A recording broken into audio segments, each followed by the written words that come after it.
प्राय लोग प्रश्न करते हैं कि राम बड़ा या राम का नाम बड़ा, लेकिन राम से बड़ा राम का नाम। यही प्रश्न राजा परीक्षित ने भगवान सुखदेव से भी पूछा था। भगवान, आप हमें बताइए कि भगवान बड़े हैं या भगवान का नाम बड़ा है?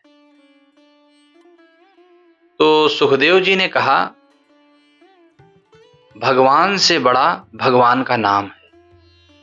बहन, ऐसा कोई प्रमाण है? बहन, हाँ, है प्रमाण।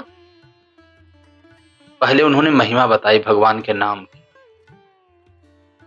कहते हैं, केचित केवल या भक्त्या वासुदेव परायण अघम धुनवंतिकास्तेन निहारम इव भास्कर।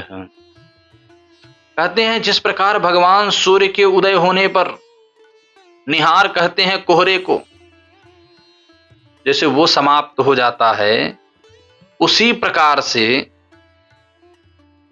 भगवान का नाम मुख से उच्चारित करने से जीव के जीवन में जो ताप है, जीव के जीवन में जो पाप है, वो सब भस्मीभूत हो जाते हैं, सब भस्म हो जाते हैं। राजा परीक्षित ने कहा, भगवान, कोई प्रमाण है? प्रमाण दीजिए। भगवान सुखदेव ने कहा, मुझे एक कथा याद आ गई।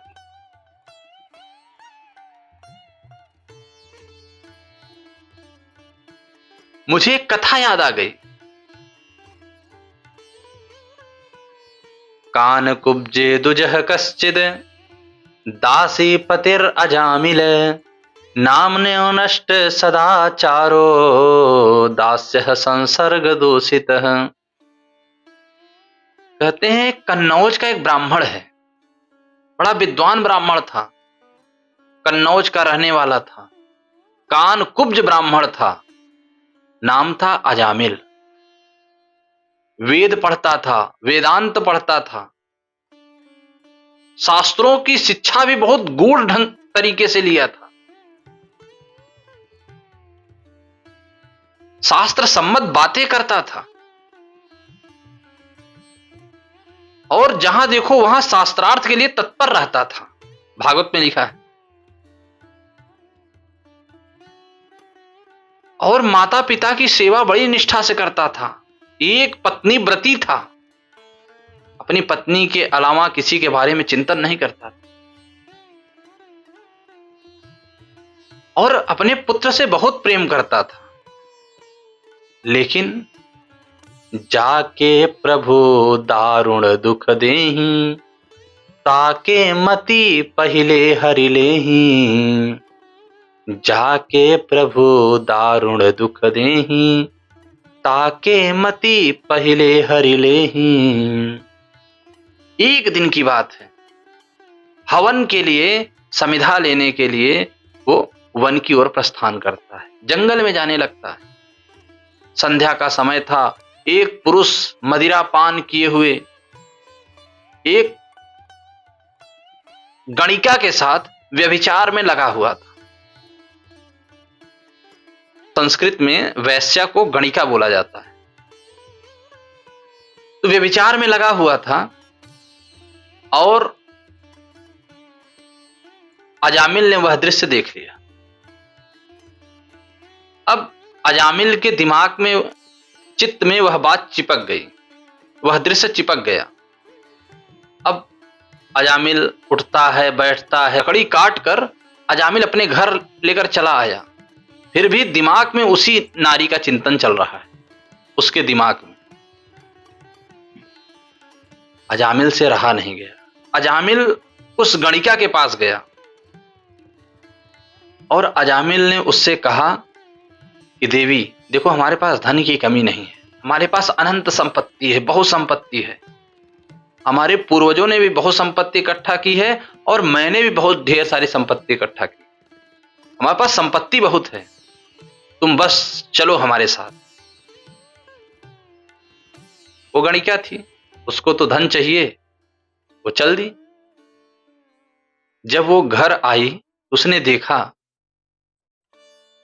कि एक स्त्री घर की सफाई कर रही थी। उसकी गोद में एक छोटा सा बालक था। अजामिल से पूछी, ये कौन, इनका परिचय बताओ। अजामिल ने कहा, ये हमारी पत्नी है और उसके गोद में जो अंक में बालक है ना, वो मेरा पुत्र है। गणिका ने कहा, अगर ये रहेंगी तो मैं नहीं रहूंगी। इनसे कहो यदि ये घर से बाहर जाएं, नहीं तो मैं जा रही हूं। उस गोरी चमड़ी पर अजामिल इतना आकृष्ट हो गया, उसकी गोरी चमड़ी पर इतना मोहित हो गया था, उसके सौंदर्य पर, कि अजामिल ने अपनी पत्नी को पादप प्रहार करते हुए घर से बाहर निकाल दिया। माता पिता ने विरोध किया तो उनको भी धक्के मार के घर से बाहर निकाल दिया, चलो हटो यहां से।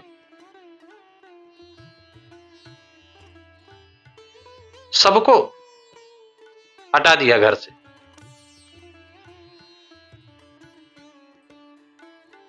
अब उस गणिका के साथ रहने लगा और अजामिल, एक दिन की बात है, सुबह सुबह अपना पूजा पाठ करना शुरू किया।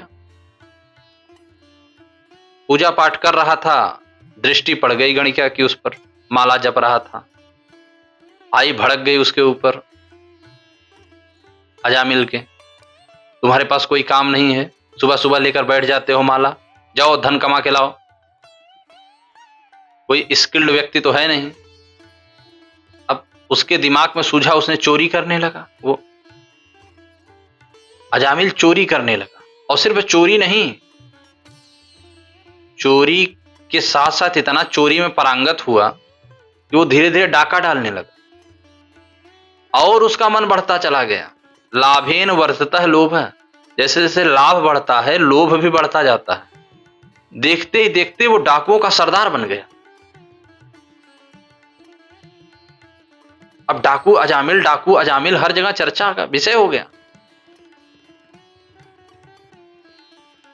रोज सुरापान करता, मदिरा पान करता, मांस भक्षण भी करता,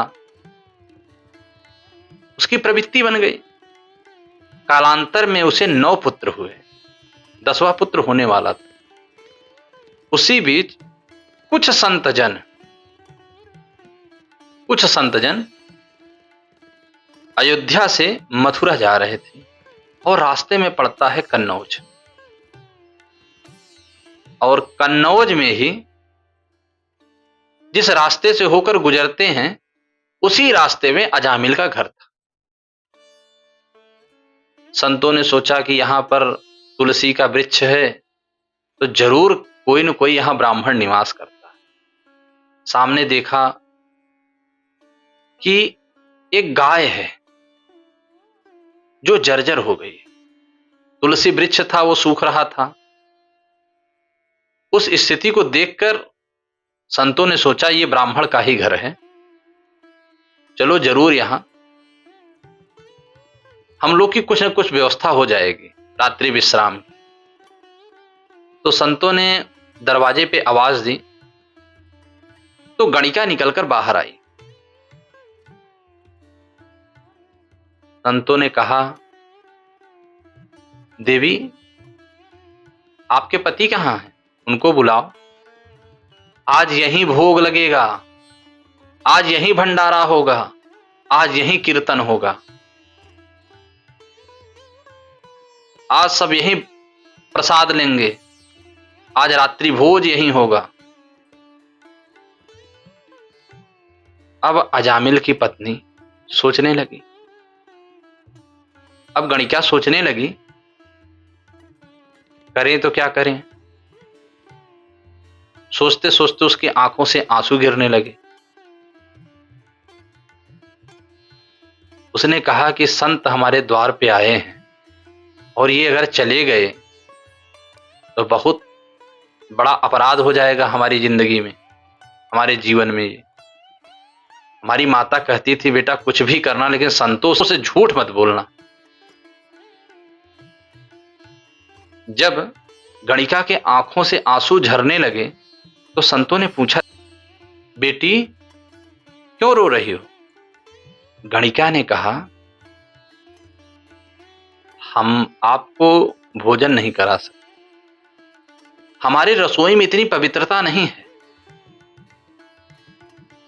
हमारे बर्तन इतने साफ सुथरे नहीं हैं, इतने स्वच्छ नहीं हैं, इतने पवित्र नहीं है कि हम आपको भोजन करा सकें।